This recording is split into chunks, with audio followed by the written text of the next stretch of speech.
Esiet sveicināti, lai Dieva žēlastība ir ar katru no jums, jo Dievs ir tas, kas mums dod žēlastību, Viņš mūs apžēlo, Viņš mūs svētī, Viņš mūs vada, Viņš vada mūs pa patiesības ceļu, pa dzīvības ceļu. Un tā ir man devīze, jā, katru dienu Viņš mani ved.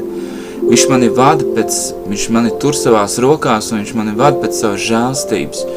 Un es katru dienu pateicos Dievam, es pateicos par katru dienu, par to, ka es varu no rīta piecelties, kad es vienkārši, protams, tā ir visa Dieva žēlastība, kad es no rīta pieceļos, kad es izdaru kafiju, pēdēju uz darbu, vai esmu daru kādas ikdienas mājas soļus, ja, tā kā darbus, rūpējos par saviem bērniem, un tā visa ir Dieva žēlastība, kas var strādāt, ka man ir rokas, ka man ir kājas, kad Dievs par mani rūpējas, pateicos par jebkuru attieksmi, par jebkuru cilvēku attieksmi pret mani, un es pateicos pilnīgi par visu, un es atceros, man patīk, kā viens mācītājs teica, ka vēlns grib nozagt pateicību mums, un mums vienmēr Dievam ir jāpateicās, jāslavē viņu, ka Viņš ir mūsu teicis, ka Viņš ir mūsu glābējs, ka Viņš ir mūsu Dievs. Amen. Un šodien es lasīšu Jāņa evaņģēlijas 12. nodaļa no 27. panta līdz 37. pantam. Un tagad man dvēsele, tad Jēzus saka, tagad man dvēsele satriekta. Ko lai es saku, Tēvs izpestī man no šīs stundas, bet tāpēc jau šajā stundā esmu nācis, Tēvs pagodina savu vārdu. Un tad balss nāca no debesīm, es viņu esmu pagodinājis un atkal viņu pagodināšu. Tad ļaudis, kas stāvēja un to bija dzirdējuši, sprieda, ka pērkons ir rūcis, bet citi sacīja, eņģelis ar viņu runājis. Bet Jēzus atbildēja, nevis manis dēļ šī balss atskanēja, bet jūsu dēļ. Tagad ir šīs pasaules tiesa stunda, tagad šīs pasaules valdnieks tiks izstumts ārā. Un, kad es no zemes tikšu paaugstināts, es visus vilkšu pie sevis. Bet to viņš sacīja norādīdams, kādā nāvē viņam būs mirt. Tad ļaudis viņam atbildēja, mēs bauslībā esat mācījušies, ka Kristus paliek uz mūžu mūžiem. Kā tu saki, ka cilvēka dēlam jātiek paaugstinātam? Kas ir šis cilvēka dēls? Tad Jēzus viņiem sacīja, vēl mazu brīdi gaismai pie jums, staigājiet, kamēr jums ir gaisma, lai tumsība jūs neapņem, jo kas tumsā staigā nezinu, kurp viņš iet, ticiet gaismai, kamēr jums ir gaisma, ka jūs topat par gaismas bērniem. Tā Jēzus runāja un pēc tam nozuda viņu acīm. Tad Jēzus saka, mana dvēsele ir satriekta, un ko lai es saku? Jēzus saka, izpestī man no šīs stundas, bet tāpēc Jēzus saka, bet es šajā stundā esmu nācis. Amen. Un Jēzus darīja Tēvu gribu, viņš nedarīja savu gribu, bet viņš darīja to, ko dzīvais un patiesais Tēvs vēlējās. Un es ticu, ka mēs katrs vēlamies izdarīt Dievu gribu un to, ko Dievs vēlas, un tāpēc mēs lasam Bībeli, jo Bībelē ir rakstīta Dieva griba mūsu dzīvei.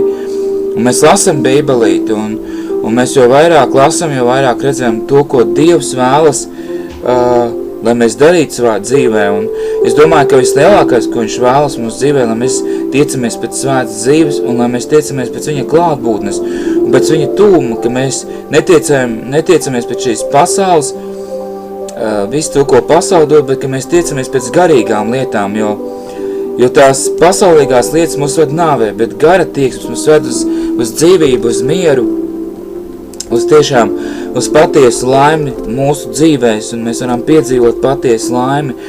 Un tad Jēzus vēl saka tāds brīnišķīgs vārds, Jēzus saka, pagodina savu vārdu, un tad balsa nāca un pagodina savu vārdu Tēvs, un tad nāca balss no debesīm, es viņu esmu pagodinājis, tad Jēzu, un atkal viņu pagodināšu. Tad ļaudis, kas stāvēja, dzirdēja, viņi sprieda, kad ir pērkons rūcis, un citi sacīja, ka eņģelis ar viņu runājis. Bet Jēzus atbildēja, viņš teica, nevis manis dēļ šī balss atskanēja, bet jūsu dēļ. Un tālāk viņš saka, tagad ir šīs pasaules tiesa, un tagad šis pasaules valdnieks ir dabūjis savu spriedumu. Amen. Un viņš ir izstumts ārā, slava Dievam. Tagad ir šīs pasaules tiesa un tie brīnišķīgi vārdi. Un šīs pasaules valdnieks tiek izstumts ārā. Viņš ir izstumts mūsu dzīvēs, viņš tiek izstumts no mūsu ģimenē, viņš tiek izstumts no mūsu darbvietas, viņš tiek izstumts no mūsu finansēm. Jēzus Kristus vārdā. Amen. Jo Jēzus ir mūsu kungs. Un Ja es saku, tad, kad es tikšu paaugstināts, atceros, vien meiteni Salzgrīvā, es novadīju mājas grupu, viņa teica, man šie vārdi ir tik tuvu sirdī, kad tad, kad Jēzus tiks paaugstināts, viņš viss vilks pie sevis. Un paldies Dievam, ka viņš mūs katru no mums, viņš velk mūs pie sevis. Slava Dievam! Slava tam kungam! Bet, kad es tikšu paaugstināts, es visus vilkšu pie sevis, bet viņš to viņš norādīja to, kādā nāvē viņam būs mirti. Tad ļaudis atbildēja, mēs bauslībā esam mācījušies, ka Kristus paliek uz mūžu mūžiem. Kā tu saki, ka cilvēka dēlam jātiek paaugstināt? Kas tad ir cilvēka dēls? Un Jēzus viņš saka, staigājiet, kamēr jums vēl ir gaisma. Staigājiet, kamēr jums ir gaisma, lai tumsība jūs neatņem. Jo tas, kas tumsā staigā, viņš nezina, kurp viņš iet.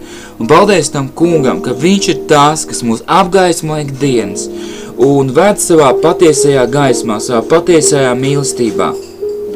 Un ja es saku, ticiet gaismai, kamēr jums ir gaisma, lai jūs topat par gaismas bērniem. Amen. Un tad, ja es runāju un nozidu viņa acīm, ja es saku, ticiet gaismai, kamēr jums ir gaisma, lai jūs kļūtu par gaismas bērniem. Un es mīlu gaismu. Es ienīstu tumsu, ienīstu grēku, bet es mīlu gaismu. Un es vēlos, es ticu, ka tu un es, mēs vēlamies katrs no mums kļūt par gaismas bērniem un dzīvot patiesajā gaismā un dzīvot patiesajā mīlestībā, žēlstībā, jo šī pasaulē mīlestība varbūt viņa arī ir liekulīga, ja? Liekulīga, bet pie Kristus ir patiesa mīlestība un patiesa žēlstība un pie Dieva nav pārmaiņu ēnas un viņš ir vakars, šodien tas pats un mūžīgs. Iet svētīt šajā trešdienas vakarā, kad jūs tagad skatāties un lai Dieva svētība ieplūst jūsu namos, jūsu dzīvēs un esiet bagātīgi svētīt. Paldies, ka skatījāties, klausījāties, ja pie riteņu stūris bija Armands Sviķis.